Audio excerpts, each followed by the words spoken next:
Welcome to my YouTube channel.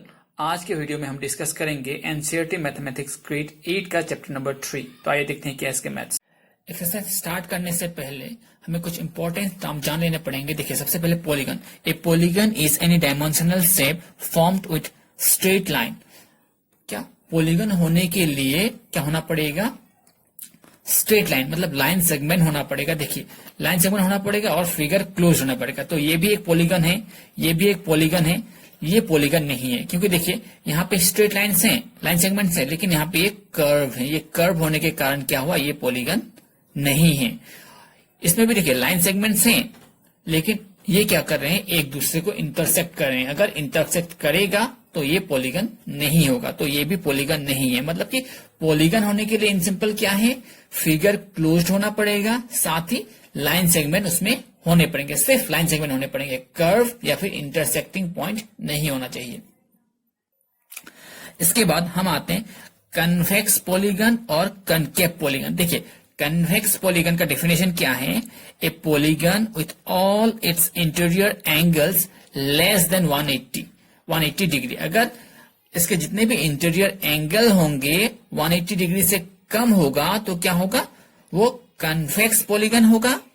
और अगर ए polygon with one or more interior angles is greater than 180 degree, अगर उसका interior angle 180 degree से ज्यादा होगा, एक या फिर एक से ज्यादा भी रह सकता है, अगर 180 डिग्री से ज्यादा होगा तो क्या होगा? वो कनकेव पॉलीगन होगा।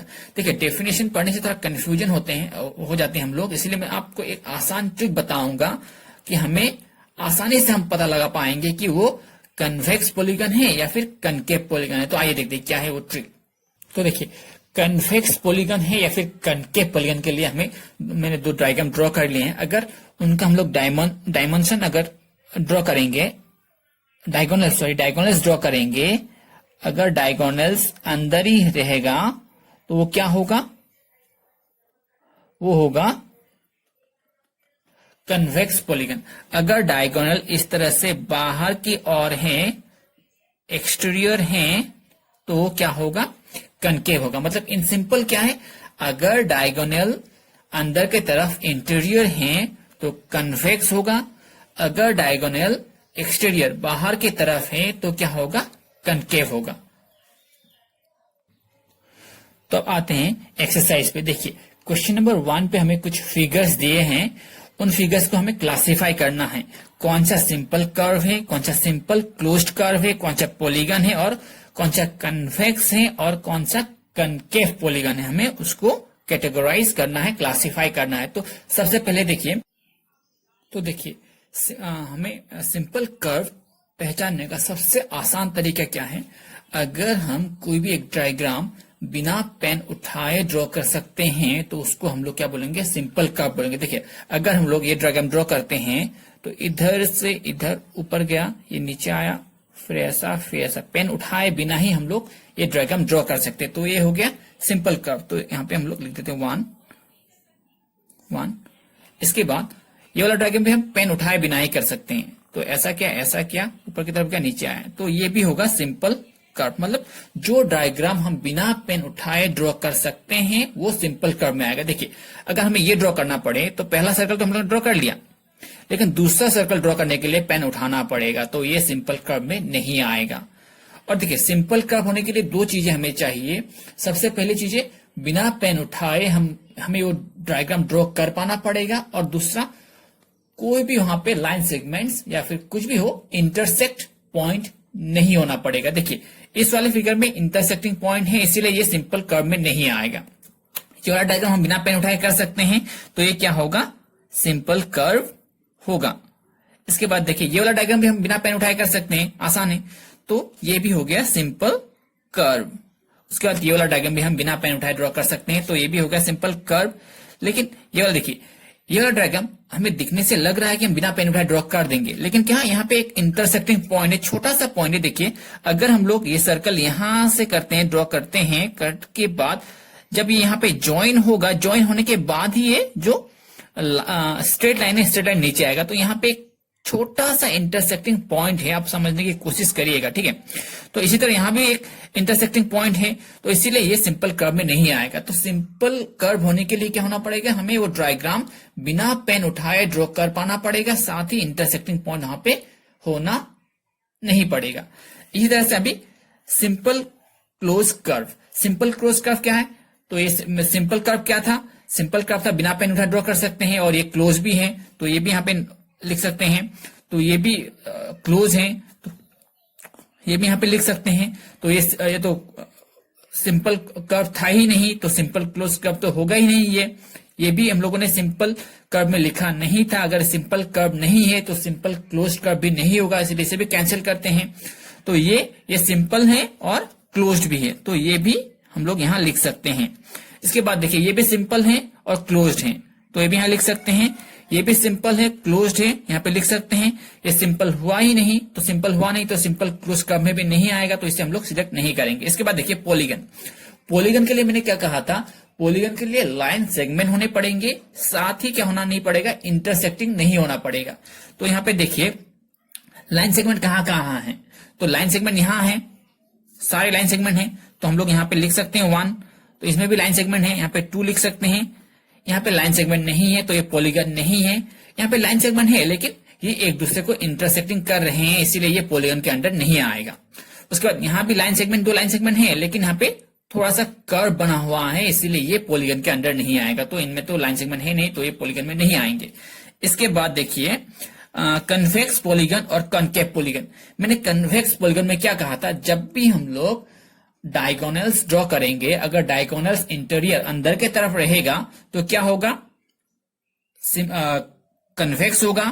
तो इसका अगर डायगोनल ड्रॉ करेंगे तो क्या होगा, देखिए इसका एक्सटीरियर पे आ गया, मतलब बाहर की तरफ आ गया, तो ये क्या होगा, कनकेव में आएगा, है कि नहीं। और अगर हम लोग इसका डायगोनल ड्रॉ करेंगे तो क्या होगा, अंदर की तरफ ही आएगा। तो डायगोनल अगर अंदर की तरफ ही आ रहा है तो क्या होगा, वो कन्वेक्स होगा। तो यहां पे हम लोग नंबर 2 लिख देते हैं।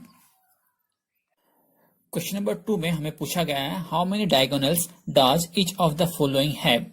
तो हमें कुछ फिगर्स दिए गए हैं, तो हमें उन फिगर के कितने सारे डायगोनल होते हैं लिखना है।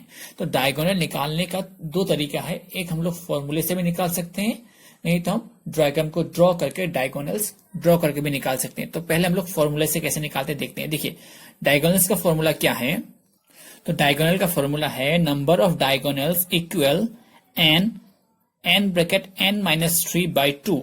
n का मतलब होता है नंबर ऑफ साइड्स। तो क्वाड्रिलेटरल का कितना साइड होता है, 4 साइड होता है, हमें पता है। तो 2, तो 4 ब्रैकेट 4 माइनस 3। तो अगर इसको सॉल्व करेंगे तो क्या आएगा, बाई 2 तो रहेगा ही। तो 4 माइनस 3 क्या होगा, 1। तो ये तो मल्टीप्लाई करेंगे तो क्या आएगा, 4 2 इंटू 2 4 2 क्या होगा, क्वाड्रिलेटरल, एक कन्वेक्स क्वाड्रिलेटरल हैज 2 डायगोनल्स। तो देखिए हम डायगोनल डायग्राम के द्वारा भी निकाल सकते हैं। अगर हमने ABCD एक अगर हम लोगों ने क्वाड्रिलेटरल ड्रॉ कर लिया, उसके बाद अगर हम लोग इसका डायगोनल ड्रॉ करेंगे तो क्या होगा, AC एक डायगोनल बनेगा और BD एक डायगोनल बनेगा। तो a convex quadrilateral has 2 diagonals AC and BD। इसके बाद हम आते क्वेश्चन नंबर बी में देखिए ए रेगुलर हेक्सागन। तो नंबर ऑफ डायगोनल्स निकाल का फॉर्मूला क्या था, नंबर ऑफ डायगोनल्स क्या था, n ब्रैकेट n माइनस 3/2। तो हेक्सागन का कितना साइड होता है, 6 साइड होते हैं हेक्सागन के। तो 6 ब्रैकेट 6 माइनस 3/2। तो इसको अगर सॉल्व करेंगे तो क्या आएगा, तो 6 माइनस 3/2। तो 6 3 जा 18, अगर 2 से इसको डिवाइड करेंगे तो 9 टाइम्स। तो क्या होगा, हेक्सागन का a regular hexagon has 9 diagonals. तो हम इसे डायग्राम के द्वारा भी दिखा सकते हैं। आइए देखिए डायग्राम से भी हम लोग इसका डायगोनल निकालेंगे। तो देखिए डायग्राम में भी दे सकते हैं। तो देखिए AD बनेगा एक डायगोनल, उसके बाद AC बनेगा, उसके बाद AE बनेगा। तो इसी तरह से हम लोग डायग्राम के हेल्प से भी हम लोग दिखा सकते हैं कि कितने सारे डायगोनल्स हैं। इसके बाद हम लोग ट्राइंगल पे आते हैं। देखिए ट्राइंगल का क्या होगा, ट्राइंगल का अगर डायगोनल निकालने का फॉर्मूला लिखेंगे, नंबर ऑफ डायगोनल्स लिखेंगे तो क्या होगा, n माइनस n 3 2। तो n मतलब क्या था, नंबर ऑफ साइड, ट्राइंगल का नंबर ऑफ साइड 3 होते हैं, तो इसका भी 3, ये भी 3, तो बाई 2। अगर हम इसको सॉल्व करेंगे तो क्या आएगा, 3 माइनस 3 0 बाई 2। अगर 3 और 0 मल्टीप्लाई करेंगे तो 0, तो इसका आंसर क्या आएगा, 0 को अगर 2 से डिवाइड करेंगे तो 0 आएगा। तो इसका मतलब क्या होता है कि ट्राइंगल का कोई भी डायगोनल नहीं होता। लेकिन एक बात याद रखना, एक राइट एंगल ट्राइंगल का लेकिन डायगोनल्स होता है, अदर जितने भी ट्राइंगल्स से उनके डायगोनल्स नहीं होते। अगर आपको मेरा वीडियो पसंद आया तो लाइक शेयर और सब्सक्राइब जरूर कीजिएगा। धन्यवाद।